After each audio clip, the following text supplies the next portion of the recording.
হ্যাঁ বলেন। একটা ডার্বি সিগারেট বার করো আমার জন্য। সিগারেট নাই, সিন্ডিকেট আলাদা দেখেন সব প্যাকেট থাকা। একটু আগে আসছিল সিগারেট আলা, বুঝতে পারছেন কি বলে মনে হয় গেলে একটা সিগারেট সালা সাথে তো গন্ডগোল হয়ে গেছে আমার। ওই সাপ্লাইজের মতো ইন্ডিয়াত বলে সব সিগারেট পাচার হয়, সব ধরে পাচ্ছে। এই দেখেন, এই দেখেন, এটা হচ্ছে সিগারেটের সাপ্লায়ার। কি হয়েছে ভাই, কি সমস্যা? তুমি সিগারেট দাও নাই? হ্যাঁ হ্যাঁ, আমি সিগারেট দিই। কেন, কি হয়েছে? সাথে ভালোভাবে কথা বলা যাবে না, এটা প্রচুর খারাপ। এই ভাই, আপনি কথা কি হয়েছে? এই যে ভাই, সিগারেট নাই, সিগারেট হচ্ছে পাথর হয়ে গেছে। এখন সিগারেট কোথা থেকে দেবো আপনাকে?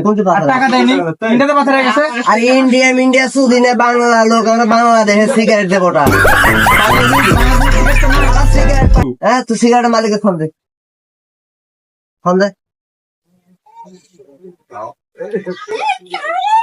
ফোন ধরো না, ফোন ধরবে না? হ্যাঁ, এই 10 দিনের নিশা, 1 দিনের মাথাটা ঠান্ডা করেন।